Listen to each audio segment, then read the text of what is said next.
नमस्कार। चित्तौड़ दर्शन में आज समाचारों में पुनः आप सभी का स्वागत है। नजर डालते हैं आज के समाचारों को।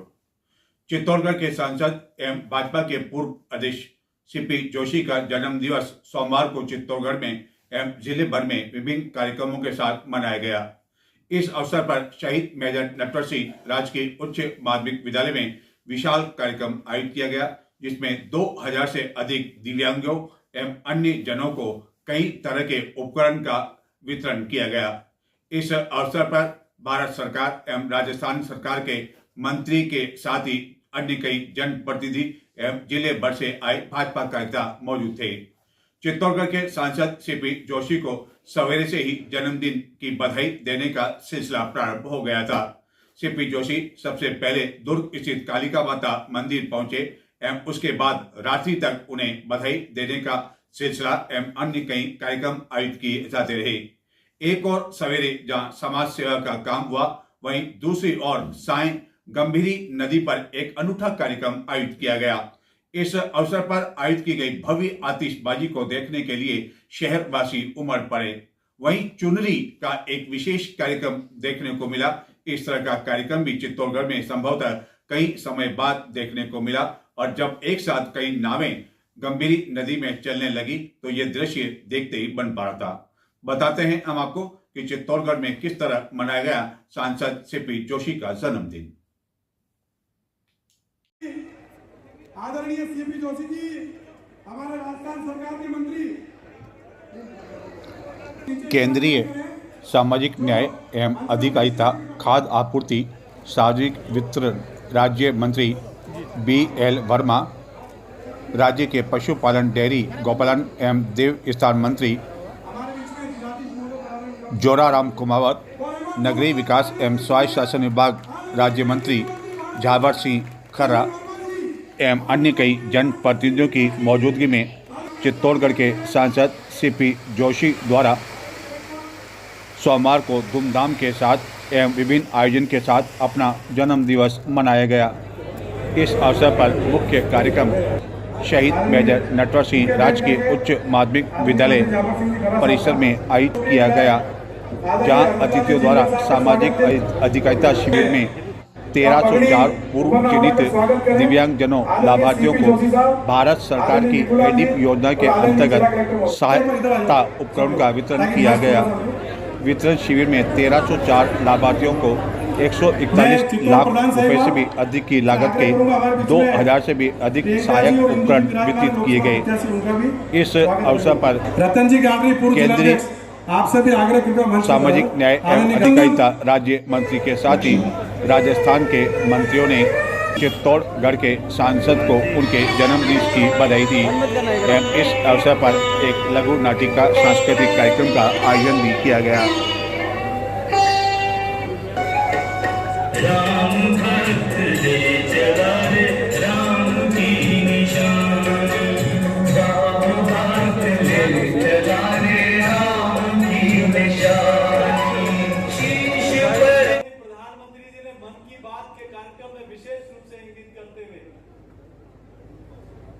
ये दिव्यांग क्यों? और जिसमें कोई कमी होती है, ईश्वर कहीं कहीं विशेष उनको शक्ति देने चाहे। सांसद सीपी जोशी ने इस अवसर पर कहा कि प्रधानमंत्री नरेंद्र मोदी के नेतृत्व में सरकार दिव्यांगों के प्रति सेवा भाव के साथ कार्य कर रही है। सरकार ने दिव्यांगों के लिए कई कल्याणकारी योजनाएं संचालित की है। स्कूलों, अस्पतालों सहित सार्वजनिक स्थलों पर दिव्यांगों के लिए रैंप, एस्केलेटर आदि लगाए गए हैं। उन्होंने कहा कि आज दुनिया भारत का सिरमौर बनने की दहलीज पर खड़ा है। प्रधानमंत्री के नेतृत्व में भारत रक्षा उपकरण का निर्यातक बन गया है।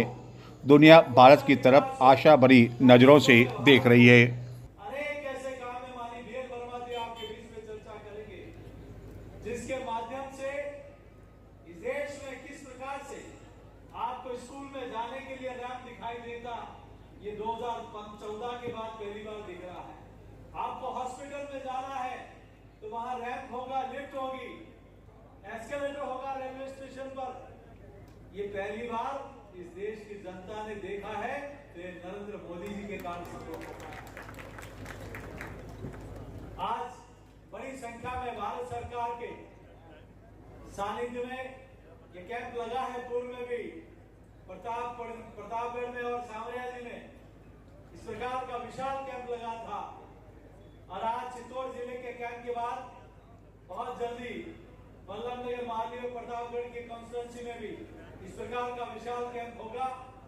मैं आपके बीच में ज्यादा लंबी चौड़ी बात नहीं करते हुए, हमारा सौभाग्य है कि हमने इस वीर भूमि पर जन्म लिया और हमारा सौभाग्य है कि इस वैचारिक राजनीतिक दल में काम करते हुए जिसके मन में भाव है सेवा, समर्पण और इस देश को लेकर हम सब लोगों ने आदरणीय प्रधानमंत्री के नेतृत्व में काम करना शुरू किया और उसी के कारण चाहे चिकित्सा मेगा कैंप ऐतिहासिक लगाना हो, चाहे 19,000 हेलमेट यहाँ के युवाओं को निःशुल्क बांटने का काम किया हो, चाहे यहाँ कुश्ती के कंपटीशन कराना हो, चाहे यहाँ आप लोगों ने देखा होगा 3 एम्बुलेंस ऐसी जो चलती है जो सीडीसी की 8 तरह की जांचें निःशुल्क करती है।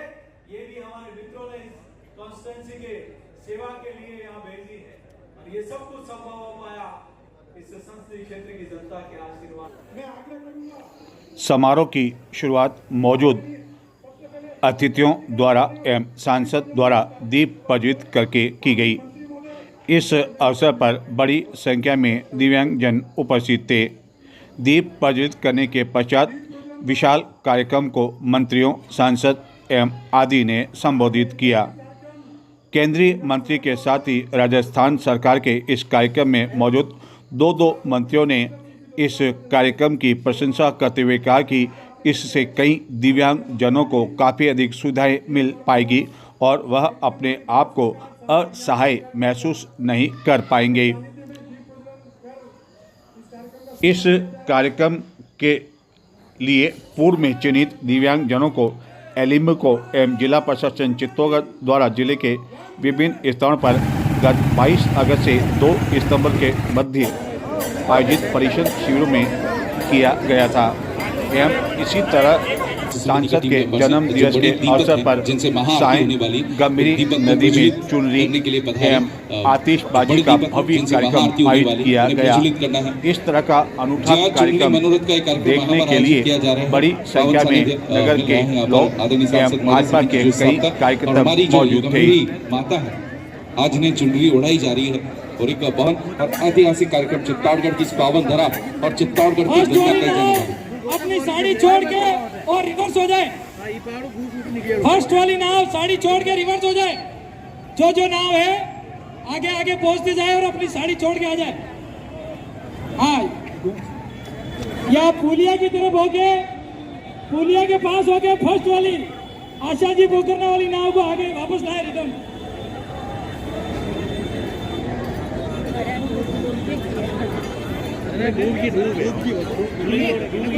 प्रथम जो नाव है, प्रथम फर्स्ट जो बोट है, आपसे रिक्वेस्ट है कि आप फिर से तट की ओर पधारें।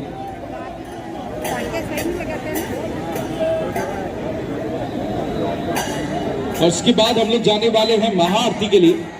माँ गंगा की आरती, गंभीरी माता की आरती के लिए हम लोग जाने वाले हैं। आप सभी भक्तजन जो पधारे हैं, आप सभी से अनुरोध है।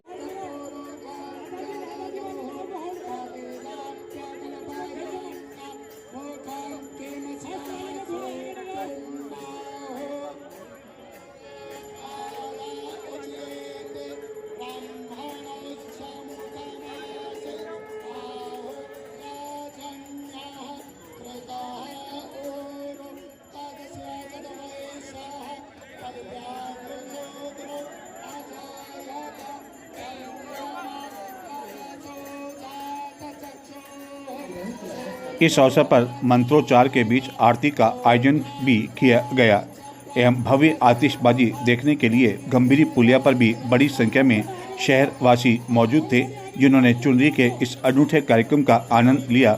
वहीं आतिशबाजी कार्यक्रम का भी आनंद लिया। शहरवासियों ने बताया कि उन्होंने इस तरह चुनरी का कार्यक्रम संभवतः चित्तौड़गढ़ में पहली बार देखा, जबकि अधिकांश लोगों ने यहां की गई आतिशबाजी एवं अन्य कार्यक्रम की प्रशंसा की। चित्तौड़गढ़ के साथ ही जिले भर में सांसद सीपी जोशी के जन्म दिवस पर विभिन्न कार्यक्रम आयोजित किए गए। इस कार्यक्रम के दौरान बड़ी संख्या में कार्यकर्ता मौजूद थे।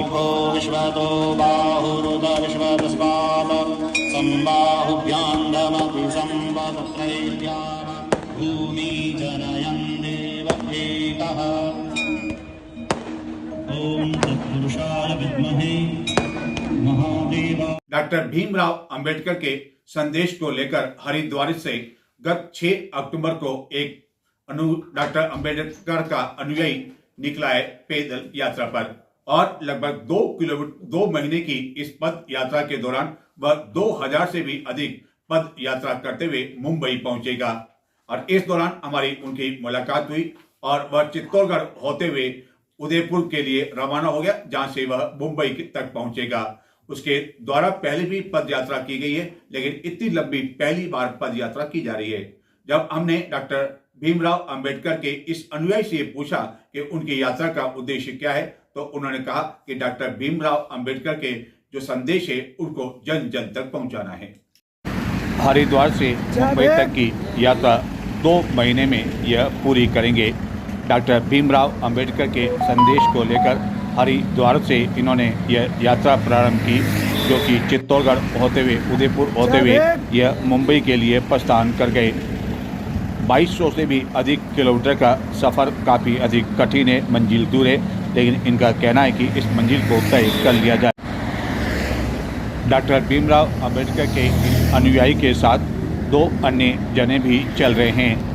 हालांकि वह बीच बीच में चौपहिया वाहन में बैठ जाया करते हैं, लेकिन डॉक्टर भीमराव अंबेडकर के यह अनुयायी पूरी यात्रा पैदल ही करेंगे, जो कि 6 अक्टूबर को हरिद्वार से रवाना हुए थे और इनका कहना है कि आगामी 6 दिसंबर को वह अपनी यात्रा पूरी कर लेंगे। और यह राहुल गांधी से एवं अन्य कई जनों से भी मुलाकात कर चुके हैं। इन्होंने अपनी इस यात्रा के उद्देश्य के बारे में चित्तौड़ दर्शन से बातचीत करते हुए बताया कि इससे पहले भी वह यात्रा कर चुके हैं, लेकिन इतनी कठिन यात्रा और इतनी लंबी यात्रा वह पहली बार कर रहे हैं। सुनते हैं आखिरकार क्या कहना है लंकेश्वर का। सबसे पहले आपका नाम जानना चाहेंगे। आपका नाम? मेरा नाम लंकेश्वर बाबा, राष्ट्रीय अध्यक्ष भारतीय मूल संस्कृति चेतना मिशन। और कहाँ से आपकी यात्रा रवाना हुई है और कब रवाना हुई?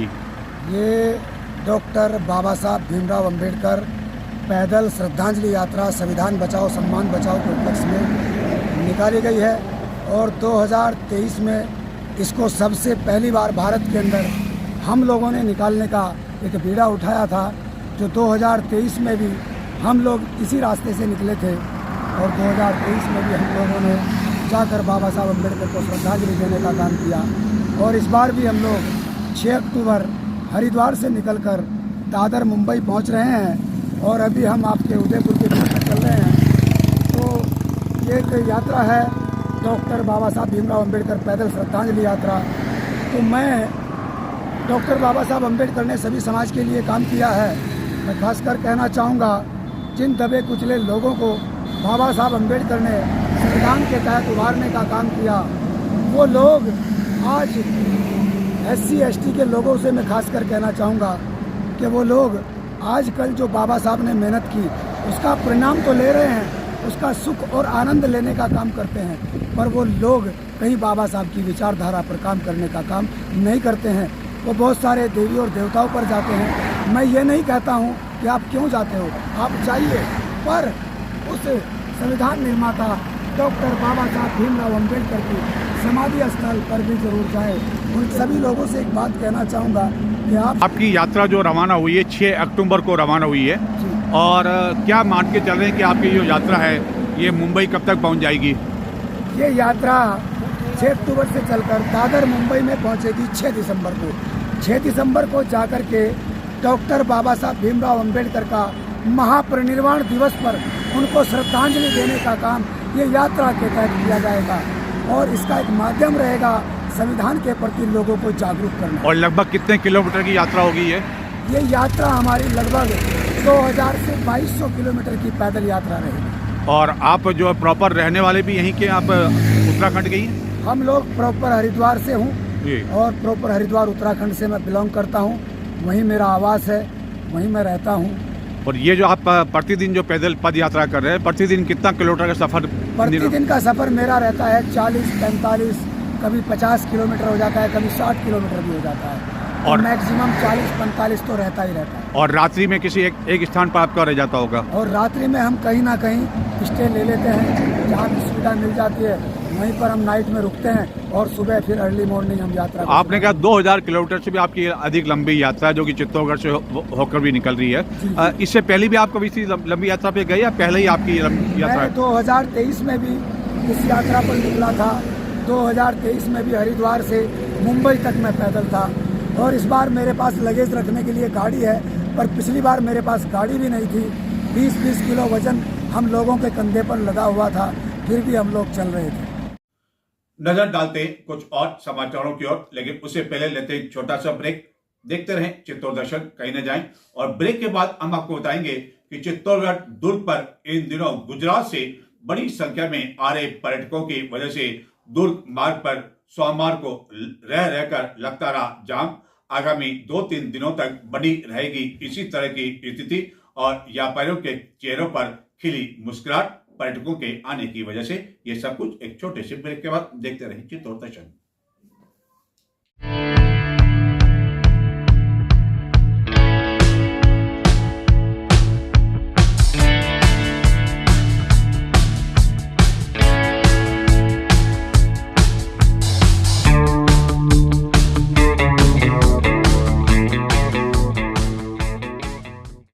ब्रेक के बाद आपका चित्तौड़ दर्शन में पुनः स्वागत है।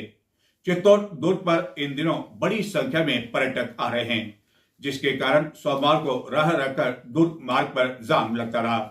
हालांकि पुलिस द्वारा यातायात के विशेष प्रबंध किए गए, लेकिन इन दिनों गुजरात में पांचम की वजह से बड़ी संख्या में लोग अपने परिवार के साथ या भ्रमण करने के लिए आ रहे हैं।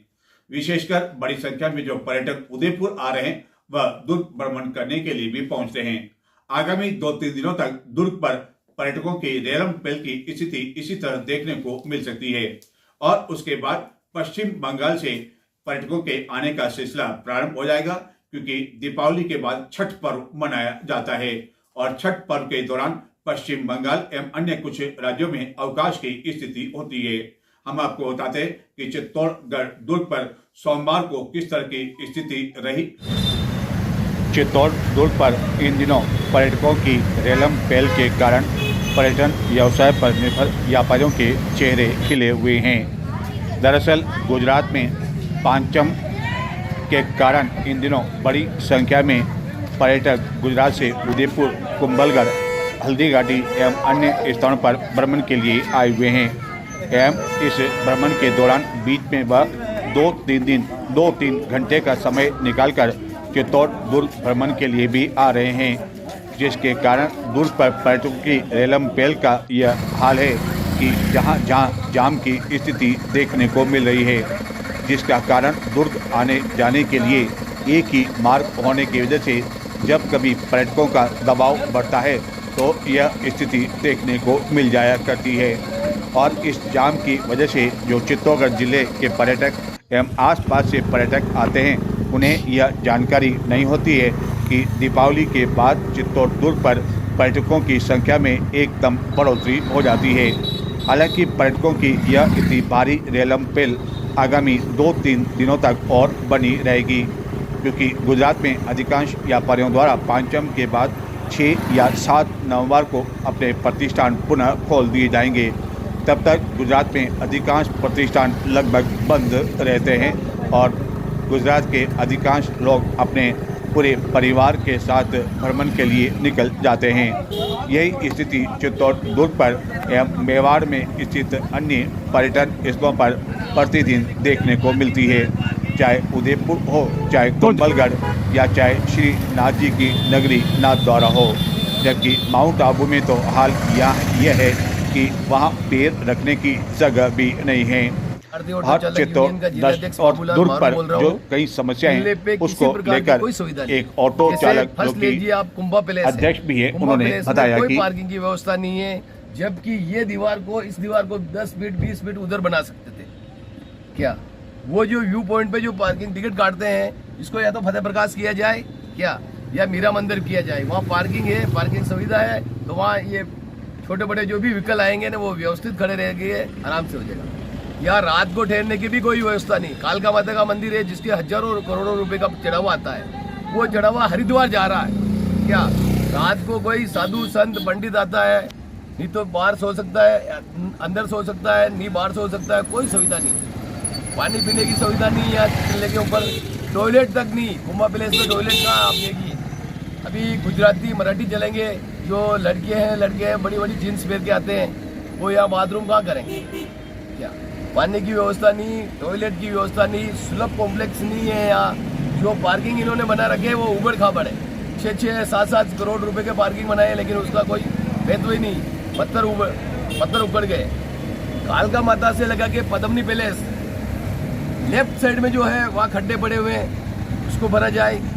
और कालका माता से भीमलत कुंड के ऊपर दोनों तरफ रोड के गड्ढे पड़े हुए हैं, कम से कम 1-1 फीट उनको सही किया जाए। क्या मतलब कुल मिला के इनको पार्किंग चाहिए, 40 रुपए का टिकट चाहिए, अंग्रेजों का टिकट है 600 रुपए, लेकिन यहाँ कोई सुविधा नहीं। बंदर आए दिन आदमी को काट रहे हैं, कुत्ते काट रहे हैं, 10-10 दिन से कंप्लेंट करते हैं तो कोई आता जाता ही नहीं। यानी कि पर्यटकों की सुविधा के नाम पर कोई सुविधा नहीं, कोई सुविधा नहीं, शून्य स्थिति है।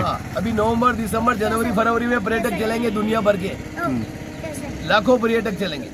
क्या लेकिन कोई मूलभूत सुविधा ही नहीं। अभी यहाँ देखो आप, कुंभा पैलेस है, पानी पीने की कहाँ व्यवस्था। या तो आप 20 रुपए 30 रुपए 40 रुपए की बोतल लीजिए, ये तो चलते रहो। दरअसल दुर्ग पर प्रतिदिन देश विदेश से कई पर्यटक तो आते हैं, लेकिन यदि मूलभूत सुविधाओं की बात करें तो मूलभूत सुविधाओं का कई अभाव है। यहाँ तक कि पर्यटकों को पानी के लिए भी इधर उधर भटकना पड़ता है। कुछ स्मारकों पर कहने पर तो वाटर कूलर लगाए हुए हैं, लेकिन वह वाटर कूलर बंद पड़े रहते हैं और इसका अनुचित फायदा कई व्यापारी भी उठाते हैं और 20 रुपए की मिनरल वाटर की बोतल के वह पर्यटकों से 30-30, 40-40 रुपए तक वसूल करते हैं। पुरातत्व विभाग भी इस ओर ध्यान नहीं दे पा रहा है, जिसके कारण व्यापारी काफ़ी परेशान रहते हैं। वहीं नेट की परेशानी से भी पर्यटकों को जूझना पड़ता है, क्योंकि किसी भी तरह का नेट की सुविधा पर्यटकों को नहीं मिल पाती है, जिसका कारण किसी भी कंपनी का कोई भी मोबाइल टावर दुर्ग पर लगा हुआ नहीं है और जिसका कारण पुरातत्व विभाग के कई तरह के नियम हैं, जिसका खामियाजा दुर्ग वासियों को भी भुगतना पड़ रहा है। यह बात अलग है कि प्रभावशाली लोगों पर इसका कोई असर नहीं पड़ता है और उनके द्वारा चाहे कैफ़े, रेस्टोरेंट हो या अन्य होटलें हैं, उसका निर्माण करवा दिया जाता है। जिस तरह की इन दिनों टिकट खिड़की के पास एक कैफ़े का बाकायदा निर्माण हो रहा है, जबकि इस तरह का निर्माण दुर्ग पर नहीं हो सकता है। कुल मिलाकर इन दिनों पर्यटकों की रेलमपेल बनी हुई है। तो ये थे आज के समाचार। अब मुझे आगे दें, आपकी और हमारी मुलाकात होगी 5 नवंबर मंगलवार को रात्रि 10 बजे। तब तक के लिए नमस्कार।